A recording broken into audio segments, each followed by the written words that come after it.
வணக்கம்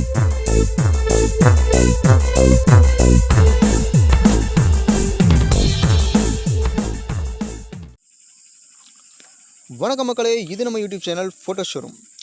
இப்போ நம்ம ஒரு டிஃப்ரெண்ட்டான விஷயத்தை பார்க்க போகிறோம். அது என்னென்னா நைட் ஃபோட்டோகிராஃபி. இப்போ என் கையில் இருக்கிறது ஒரு பேட்ரி லைட்டு. ஓகேங்களா? இந்த பேட்ரி லைட்டையும் நம்ம புதுசாக வளர்ந்துருக்கிற வாழைக்கன்று, அந்த வாழைக்கண்ணையும் வச்சு ஒரு ஃபோட்டோகிராஃபி எப்படி நல்லா அழகாக எடுக்கலாம் அப்படின்றத பற்றி இப்போ நம்ம லைவாக பார்க்க போகிறோம். ஓகேங்களா?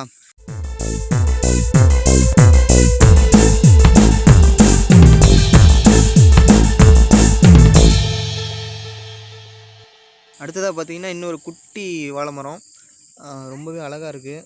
இங்கே பாருங்கள், இதுக்கும் இப்போ தான் தண்ணி விட்டோம். இதில் பாருங்கள், இந்த ஒயிட் கலர் லைட் அது டிஃப்ரெண்ட்டாக அதோட எல்லோ கலர் நல்லா ப்ரைட்டாக ஒரு லைட் எஃபெக்டை கொடுக்குது. ஸோ நம்ம கடையிலலாம் பார்த்தோம்னா விற்றுட்ருப்பாங்களே அந்த மாதிரி ஒரு எஃபெக்ட்டு, ஒரு நைட் எஃபெக்டில் க்ரீனிஷான அழகாக சூப்பராக இருக்குது. ஸோ நம்ம க்ரியேட்டிவிட்டிக்கு ஏற்ற மாதிரி தான் நம்மளோட புகைப்படங்களை அமையும். அதனால் கற்பனை திறனை வளர்த்துக்கிறதுக்கு என்னென்ன பண்ண முடியுமோ அதெல்லாம் பண்ணுங்கள். சின்ன சின்ன விஷயத்துலையும் சிறப்பான ஒரு ஃபோட்டோகிராஃபி உங்களுக்கு கிடைக்கும். ஸோ அதனால் கண்டிப்பாக ட்ரை பண்ணுங்கள். இந்த விஷயம் உங்களுக்கு பிடிச்சிருந்துச்சுன்னா மறக்காமல் ஷேர் பண்ணுங்கள். ரொம்ப பிடிச்சிருந்துச்சுன்னா கீழே கமெண்ட் பண்ணுங்கள். இப்போது இந்த ஒயிட் லைட்டையும் இந்த க்ரீன் கலர் மரத்தையும் பார்க்கும்போது செம்ம அழகாக இருக்குது. இப்போ ஒரு ஃபோட்டோ நான் இதுக்கெல்லாம் எடுத்து வச்சுருக்கேன்.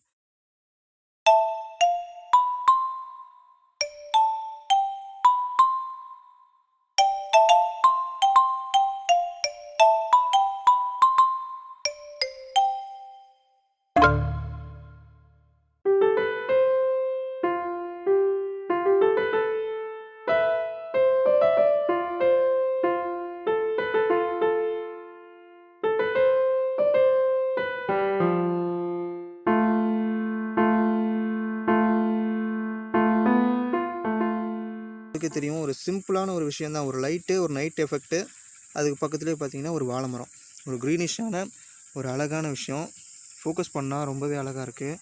இன்னும் நல்லா பார்த்தோம்னு வச்சுங்களேன், இருங்க உங்களுக்கு ஃபோக்கஸ் பண்ணி காட்டுறேன்.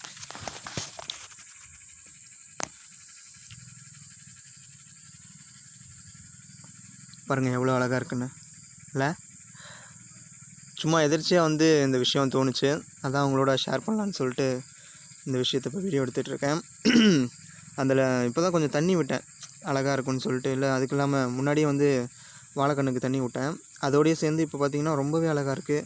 அதில் இருக்க மலைத்துளி போன்ற ஒரு சின்ன சின்ன விஷயங்கள் ரொம்ப அழகாக இருக்குது.